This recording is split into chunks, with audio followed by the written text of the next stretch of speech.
أعوذ بالله من الشيطان الرجيم. بسم الله الرحمن الرحيم.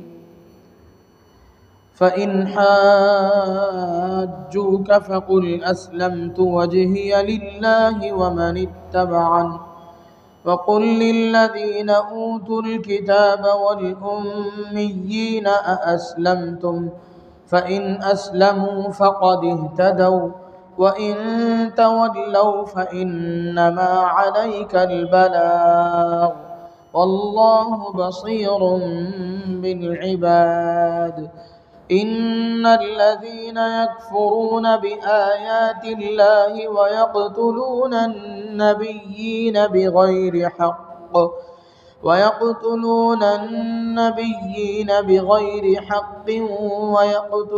الذين يأمرون بالقسط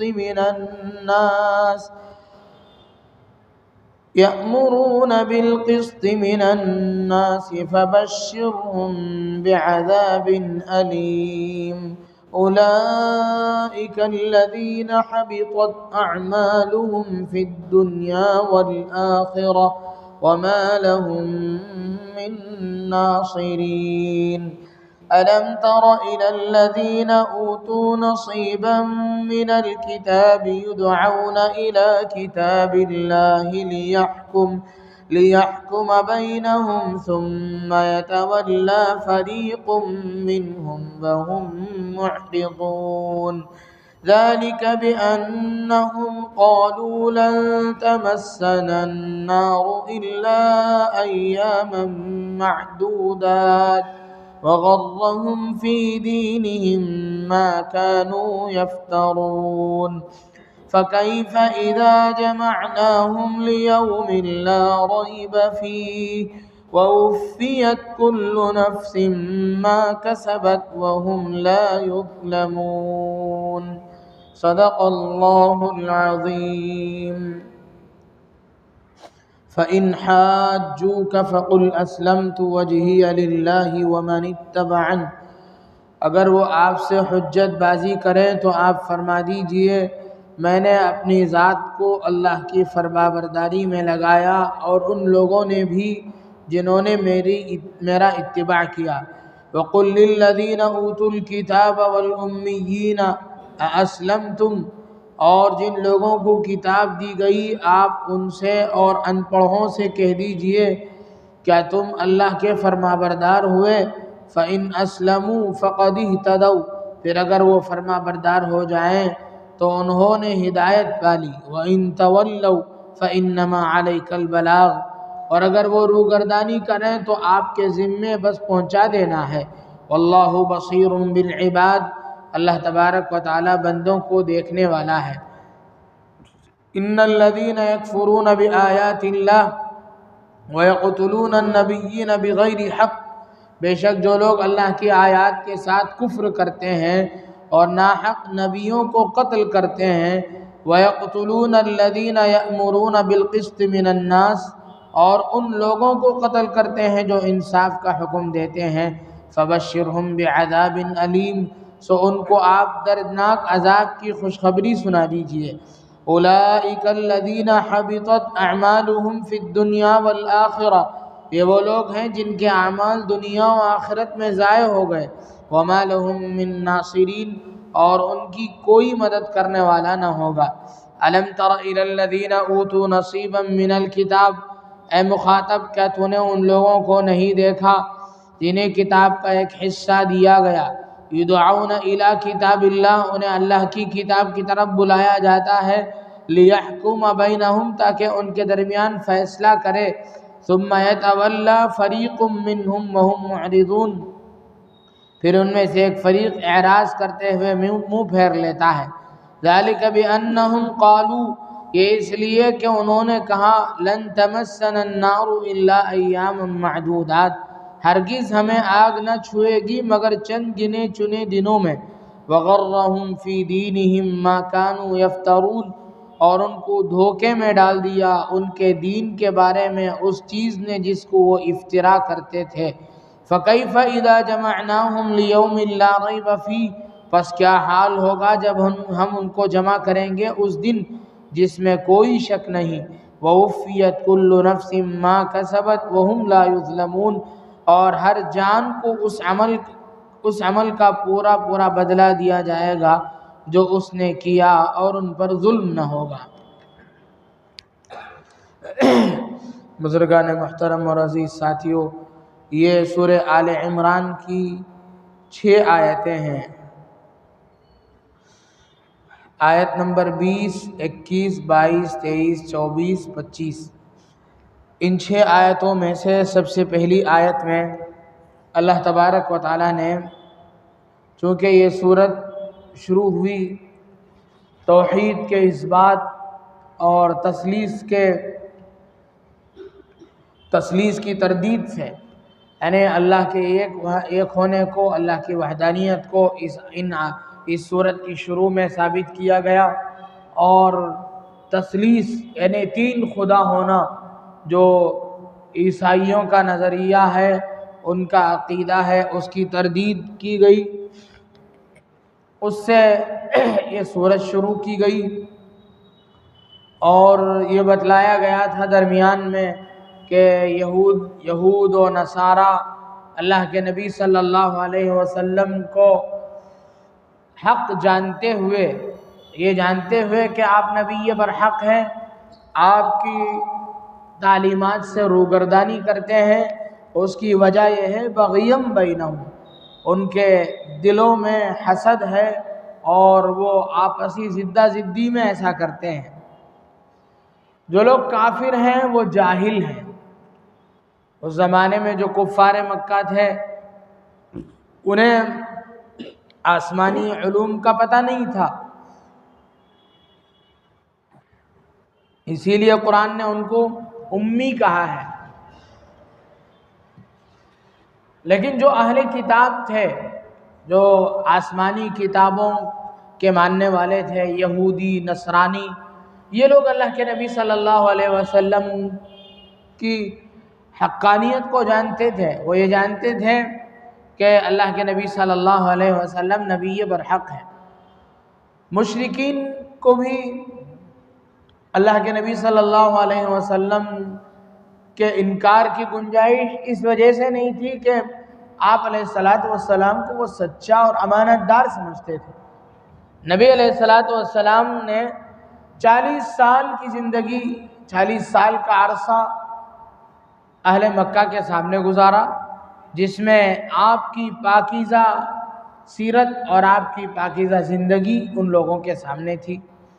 چنانچہ جب آپ علیہ السلام نے صفا کی پہاڑی پر چڑھ کر سب سے پہلے دین کی دعوت دی، لوگوں کو اللہ کی طرف بلانے کی سب سے پہلی کوشش آپ نے فرمائی، اس موقع پر آپ صفا کی پہاڑی پر چڑھ کر کے آپ نے لوگوں سے یہی پوچھا تھا کہ تم لوگ مجھے کیسا سمجھتے ہو، تم لوگ مجھے اپنے درمیان میں کیسا پاتے ہو. لوگوں نے کہا کہ ہم آپ کو سچا اور امانت دار سمجھتے ہیں، اس لیے کہ ہم نے آپ کی جو ہسٹری ہے ہمارے سامنے ہے، آپ کی جو تاریخ اور آپ کی جو زندگی ہمارے سامنے کھلی کتاب کی طرح ہے. آپ نے جو عرصہ ہمارے درمیان میں گزارا وہ بالکل پاک و صاف تھا. آپ نے کبھی جھوٹ نہیں بولا، آپ نے کبھی خیانت نہیں کی.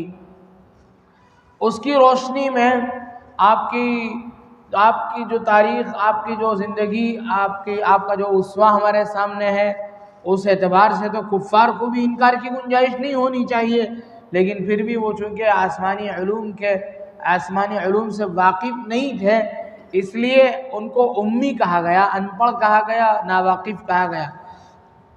لیکن یہ جو لوگ ہیں اہل کتاب، آسمانی کتاب کے ماننے والے، یہ لوگ تو جاننے والے تھے، لیکن چونکہ مانتے نہیں تھے، اس لیے اللہ تبارک و تعالیٰ فرماتے ہیں آپ ان سے کہہ دیجئے فَإِنْ حَاجُّوكَ، پھر اگر وہ آپ سے حجت بازی کرتے ہیں تو ان سے یہ کہہ دیجئے أَسْلَمْتُ وَجْهِيَ لِلَّهِ وَمَنِ اتَّبَعَنِ، میں اور میری اتباع کرنے والے، میرا اتباع کرنے والے جو لوگ ہیں وہ اور میں بس اللہ کو ماننے والے ہیں، اللہ کے ایک خالص اللہ کی عبادت کرنے والے ہیں۔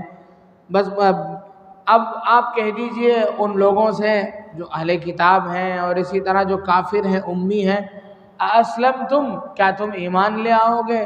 فَإِنْ أَسْلَمُوا، اگر تم ایمان لے آتے ہو تو فقد اہتدوا، اگر اسلام میں قبول کرتے ہو تو تم صحیح راستے پر آ جاؤ گے۔ وَإِن تَوَلَّوْا، اور اگر اعراض کرتے ہو، روگردانی کرتے ہو، اسلامی تعلیمات کو مانتے نہیں ہو، تو اللہ تبارک و تعالیٰ نے فرمایا فَإِنَّمَا عَلَيْكَ الْبَلَاغُ، آپ کے ذمے تو پہنچا دینا آپ کا کام ہے۔ آپ کی ذمہ داری تو بس اتنی ہے کہ آپ ان کو پہنچا دیں، دین کیا ہے، اسلام کیا ہے، سچ کیا ہے، جھوٹ کیا ہے، آپ ان کے سامنے بیان کر دیجئے، آپ ان کو دعوت دے دیجئے، باقی وہ جانے ان کا کام۔ لیکن اللہ کے نبی صلی اللہ علیہ وسلم صرف ایک میسنجر کی حیثیت سے نہیں رہے، بلکہ آپ کڑتے تھے، آپ تڑپتے تھے، امت کی روگردانی، امت کی بے راہ روی کو دیکھ کر کے آپ فکر مند رہتے تھے۔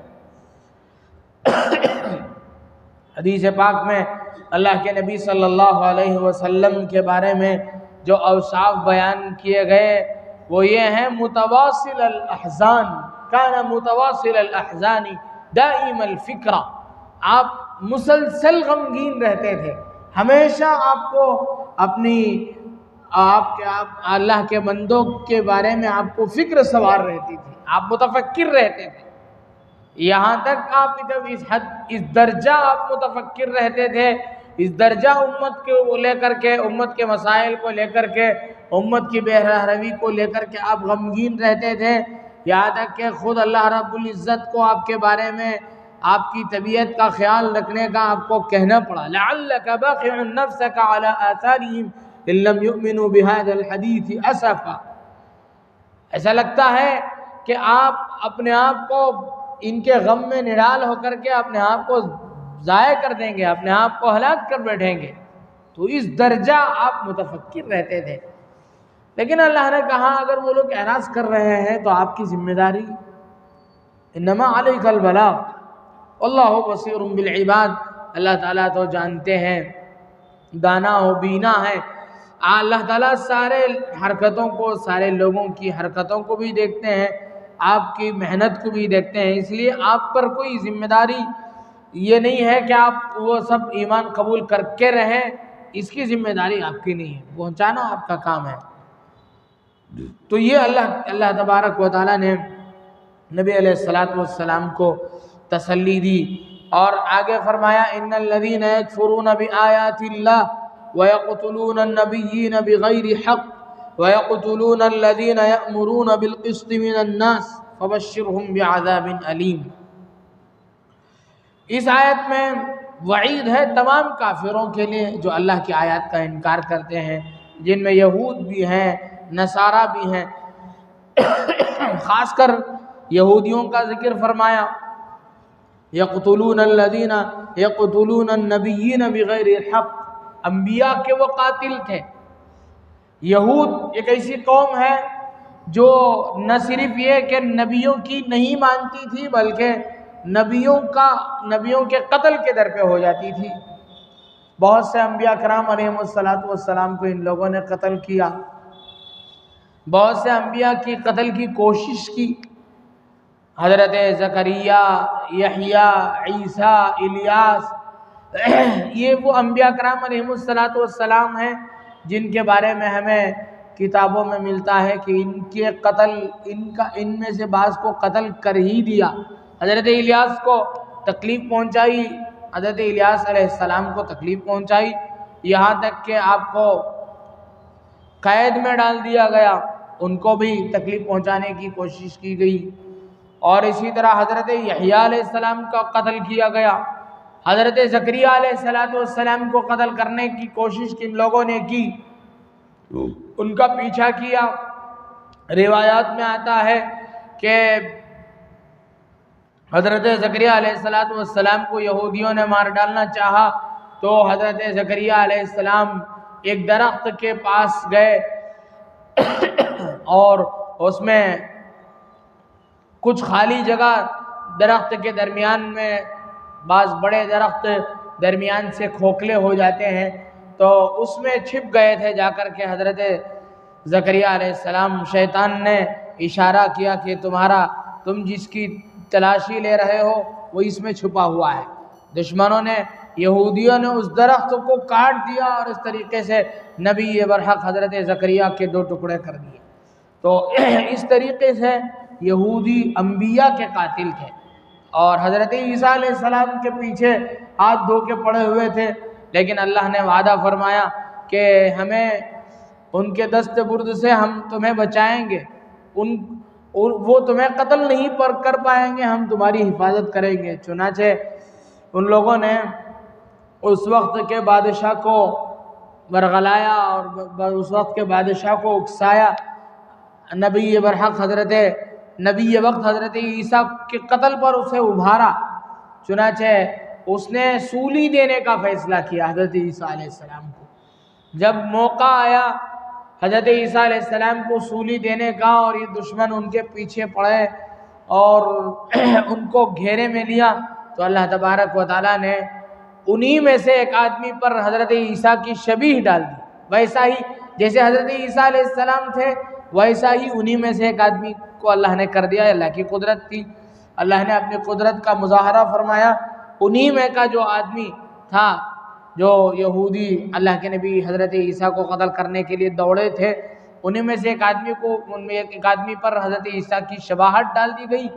اسے ان لوگوں نے سولی پہ چڑھایا اور اس کی تصویر کشی کر لی۔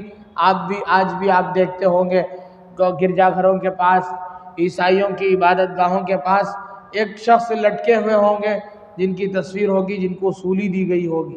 ان کا یہ ماننا ہے کہ حضرت عیسیٰ اللہ کے بیٹے ہیں، اللہ نے اپنے بیٹے کو بھیجا، وہ بھی خدا ہیں۔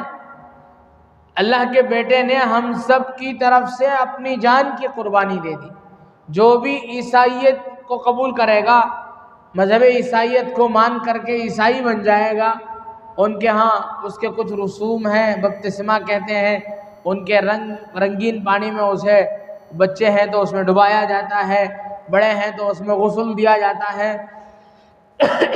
اس کے بعد ان کا یہ نظریہ ہوتا ہے کہ جو آدمی عیسائیت کو قبول کر لے گا اس کے گناہ دھل گئے ہیں، اس لیے کہ اللہ کے بیٹے نے ان سب کی طرف سے ان سب کے گناہ کو اپنے سر لے کر کے اپنی جان کا نذرانہ پیش کر دیا۔ حالانکہ ان لوگوں نے مارا تھا، حضرت عیسیٰ کو مارنے کی کوشش کی تھی، مارا تو نہیں تھا، مارنے کی کوشش کی تھی، سولی پہ لٹکانے کی کوشش کی تھی۔ ان کے الزام کے مطابق حضرت عیسیٰ کو گویا کہ ان لوگوں نے سولی پہ لٹکا ہی دیا تھا، لیکن اللہ تبارک و تعالیٰ فرماتے ہیں وَمَا قَتَلُوهُ وَمَا صَلَبُوهُ وَلَكِنْ شُبِّهَ لَهُمْ، نہ انہوں نے ان کو قتل کیا، نہ ان کو سولی دی، بلکہ انہی میں سے ایک کو شبیہ دے دی گئی، حضرت عیسیٰ کی جیسی شکل ان میں سے ایک کو دے دی گئی، اسے ان لوگوں نے سولی پہ چڑھا۔ تو یہ حضرت یہود ایسی بدبخت قوم ہے، انبیاء کی قاتل ہے، یقتلون نبیین بغیر حق، ناحق نبیوں کے قاتل قوم ہے۔ حضرت اس طرح کی کوششیں ان کی پہلے سے چلتی آئیں، اور نبی علیہ السلام کے ساتھ بھی ان لوگوں نے یہ ناپاک سازش کی۔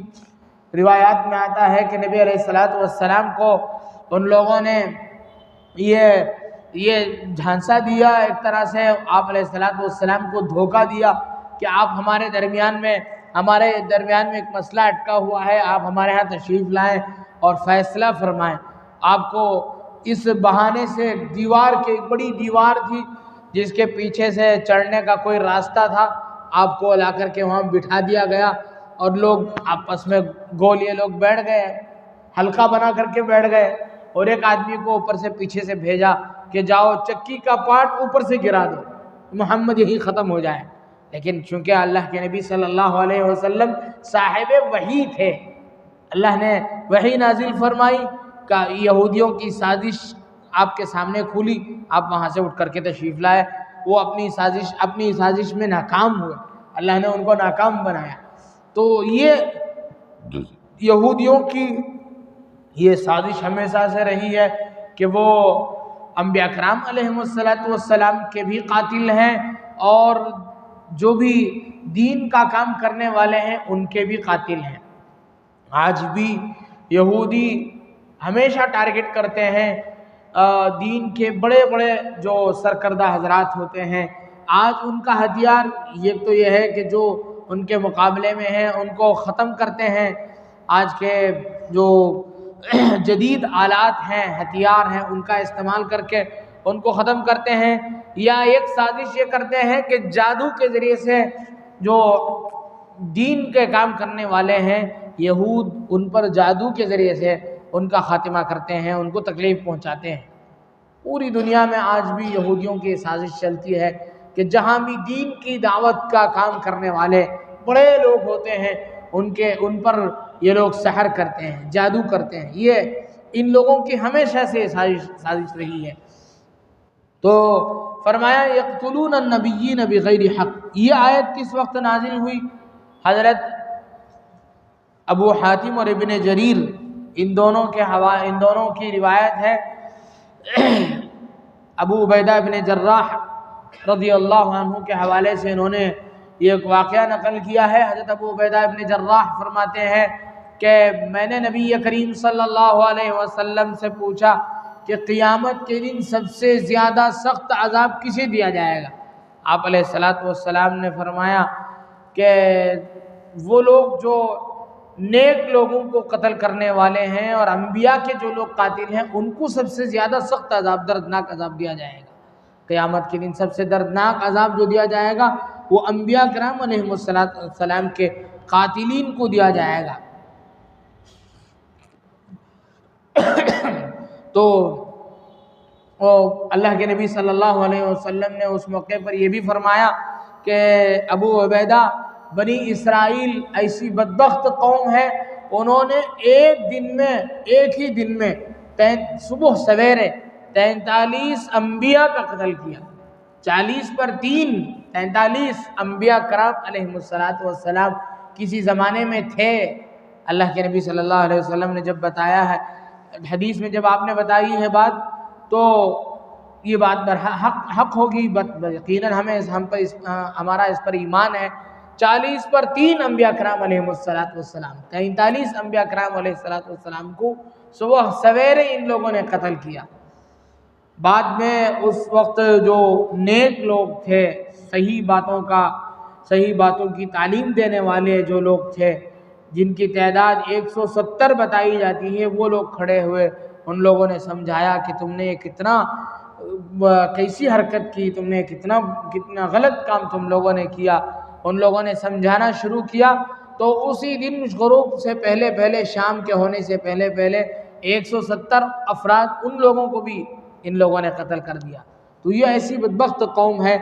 تو اللہ کے نبی صلی اللہ علیہ وسلم نے فرمایا کہ یہ لوگ ہیں جن کو قیامت میں سب سے زیادہ سخت ترین عذاب دیا جائے گا۔ تو فرمایا گیا ان الذین یکفرون بآیات اللہ، بے شک جو لوگ اللہ کی آیتوں کا انکار کرتے ہیں، ویقتلون النبیین بغیر حق، اور انبیاء کا ناحق قتل کرتے ہیں، ویقتلون الذین یأمرون بالقسط من الناس، اور لوگوں میں جو انصاف کا حکم دیتے ہیں ان کا قتل کرتے ہیں، فبشرہم بعذاب علیم، آپ ان کو دردناک عذاب کی خوشخبری سنا دیجئے۔ اور ان کے لیے ایک اور نقصان یہ ہے کہ ان کے اعمال دنیا میں بھی ضائع ہو گئے، آخرت میں بھی ان کا کوئی مددگار نہیں ہوگا۔ اولئک الذین حبطت اعمالهم فی الدنیا والآخرہ، دنیا اور آخرت دونوں جگہ ان کے اعمال اکارت گئے، ضائع ہو گئے۔ وما لهم من ناصرین، ان کا کوئی مددگار نہیں ہوگا قیامت کے دن۔ آگے فرمایا الم تر الی الذین اوتوا نصیبا من الکتاب یدعون الی کتاب اللہ لیحکم بینہم ثم یتولی فریق منہم وهم معرضون۔ روح المعانی میں لکھا ہے کہ اللہ کے نبی صلی اللہ علیہ وسلم یہودیوں کی تعلیم گاہ، یہودیوں کی مذہبی تعلیم گاہ، جن کو بیت المدراس کہا جاتا تھا، وہاں آپ تشریف لے گئے۔ آپ علیہ السلام ہر جگہ تشریف لے جاتے تھے، جا کر کے لوگوں کو سمجھاتے تھے، کفار کے مجامع میں جاتے تھے، یہودیوں کے مدارس میں جاتے تھے، ہر جگہ تشریف لے جاتے تھے۔ یہ آپ کی شان تھی، آپ ہر جگہ جا کر کے دعوت دیتے تھے، دین کی طرف لوگوں کو بلاتے تھے۔ تو آپ تشریف لے گئے بیت المدراس میں، وہ یہودیوں کی مذہبی اور تعلیمی جگہ تھی جسے بیت المدراس کہا جاتا تھا۔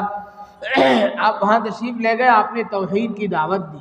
تو ان لوگوں میں نعمان ابن عمرو اور حارث ابن زید دو آدمی تھے، بڑے آدمی۔ ان لوگوں نے آپ علیہ السلام سے پوچھا، اے محمد آپ کس دین پر ہیں؟ یہ بتلائیے، آپ ایک نئی دین کی دعوت دے رہے ہیں، آپ یہ بتلائیے پچھلے لوگوں میں سے آپ کس کے دین پر ہیں؟ آپ نے فرمایا میں ملت ابراہیمی پر ہوں، حضرت سیدنا ابراہیم علیہ السلام جو دین لے کر کے آئے تھے میں اسی دین پر ہوں، میری کچھ تعلیمات ہیں۔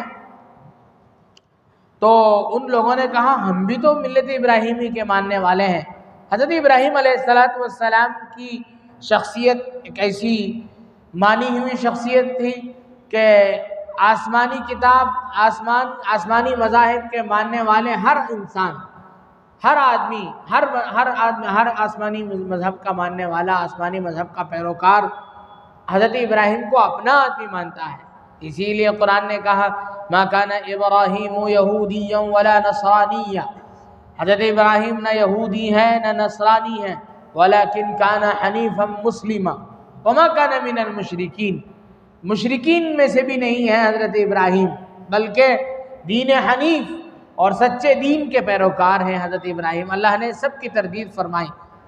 تو ان لوگوں نے کہا کہ ہم بھی تو ملت ابراہیمی کے ماننے والے ہیں، آپ کون سے الگ ہو گئے ہمارے سے؟ تو آپ علیہ السلام نے ان لوگوں سے کہا اگر تم لوگ واقعتاً حضرت ابراہیم کی ملت کے ماننے والے اور حضرت ابراہیم کی تعلیمات پر عمل کرنے والے ہیں تو لاؤ تورات لاؤ، کیونکہ وہ تعلیم گاہ تھی، وہاں تورات رکھی ہوئی تھی۔ آپ نے منگوایا کہ لاؤ تورات لاؤ، جیسی بھی ہو، جو بھی ہو اس وقت جیسی بھی موجود رہی ہے، تحریف شدہ جو بھی ہے، آپ نے فرمایا لاؤ تورات لاؤ۔ وہ لوگ پھر گئے، ان لوگوں نے نہیں مانا۔ تو اسی کو اللہ تبارک و تعالیٰ نے فرمایا کہ الذین اوتوا نصیبا من الکتاب، کیا تم لوگوں نے نہیں دیکھا ان لوگوں کو جن کو کتاب کا حصہ دیا گیا تھا، یعنی وہ آسمانی کتاب کے ماننے والے تھے، اللہ کا نبی ان کو بلاتا ہے یدعون الی کتاب اللہ، جب ان کو بلایا جاتا ہے اللہ کی کتاب کی طرف، وہ تو دعوے دار ہیں ہم اللہ کی کتاب کے ماننے والے، لیکن اسی اللہ کی کتاب تورات کی طرف جب ان کو بلایا جاتا ہے یدعون الی کتاب اللہ لیحکم بینہم، تاکہ تورات میں چونکہ اللہ کے نبی صلی اللہ علیہ وسلم کی تائیدات موجود تھی، آپ علیہ السلام کے نبی برحق ہونے کی علامتیں اس تورات میں بتائی گئی تھی۔ تو آپ نے تورات منگائی تو وہ لوگ مکر گئے، ان لوگوں نے کہا نہیں ہم تورات نہیں لائیں گے۔ تو اللہ قرآن کہتا ہے لیحکم بینہم، نبی ایک فیصلہ کرنا چاہتے تھے، تورات ان کے درمیان میں فیصلہ کر سکتی تھی، اللہ کی کتاب فیصلہ کر سکتی تھی، لیحکم بینہم ثم یتولی فریق منہم وہم معرضون، لیکن ان میں سے کچھ لوگ پھر گئے، اعراض کر لیا ان لوگوں نے۔ ان لوگوں کے دماغ میں کچھ باتیں تھیں، گڑی ہوئی باتیں تھیں۔ کیا تھی ان کے دماغ میں؟ کیا تھا؟ وہ لوگ یہ کہتے تھے کہ لن تمسنا النار الا ایاما معدودہ، ہم جہنم میں جائیں گے لیکن کچھ دنوں کے لیے جائیں گے۔ ان کا یہ خیال تھا کچھ دن کے لیے جہنم میں پہنچنا کوئی معمولی بات نہیں ہے، جہنم کی آگ دنیا کی آگ کے مقابلے میں 70 گنا زیادہ پاور رکھتی ہے، 70 گنا زیادہ حدت اور تیزی اپنے اندر رکھتی ہے۔ اب ایسی خطرناک قسم کی آگ ہے تو پھر بھی یہ لوگ کیسی جرات کر رہے ہیں؟ ان کا یہ خیال، ان کے زعم کے مطابق وہ لوگ یہ کہتے ہیں لن تمسنا النار الا ایاما معدودہ، جہنم کی آگ ہمیں نہیں چھوئے گی مگر گنتی کے کچھ دن۔ کتنے دن؟ ان لوگوں کا یہ کہنا تھا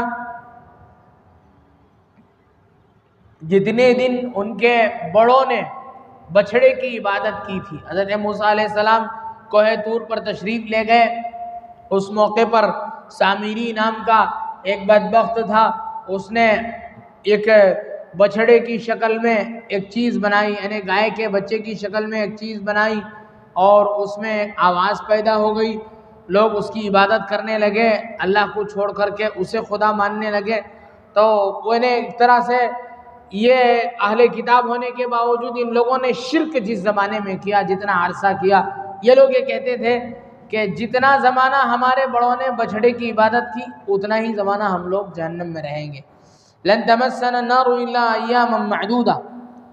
اور بھی وہ لوگ بعض ان میں سے بعض یہ کہتے تھے نحن ابناء اللہ واحباؤہ، ہم اللہ کے بیٹے ہیں، اللہ کے قریبی لوگ ہیں، اللہ کے پسندیدہ لوگ ہیں، ہمیں اللہ تعالیٰ عذاب نہیں دیں گے. ان کا یہ خیال تھا.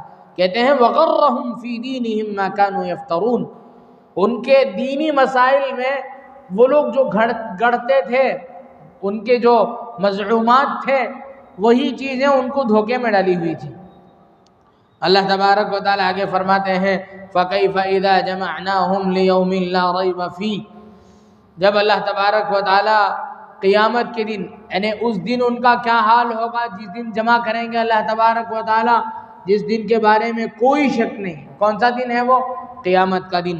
اس دن کے بارے میں ان کا کیا حال ہوگا؟ فرمایا وَوُفِّيَتْ كُلُّ نَفْسٍ مَا كَسَبَتْ. اس دن تو ہر نفس کو جو کچھ اس نے کیا ہے اللہ تعالیٰ اس دن پورا دیں گے، پورا بدلہ دیں گے، اور کسی پر کوئی ظلم نہیں ہوگا. تو یہ 6 آیتیں ہوئیں سورہ آل عمران کی، جس کا ایک مختصر سا خاکہ ہے. اللہ تبارک و تعالیٰ سے دعا ہے کہ اللہ تبارک و تعالیٰ ان آیات کے ذیل میں جو باتیں کہی گئیں، کہنے والے کو بھی سننے والوں کو بھی عمل کی توفیق نصیب فرمائے. آمین. وآخر دعوانا ان الحمد للہ رب العالمین.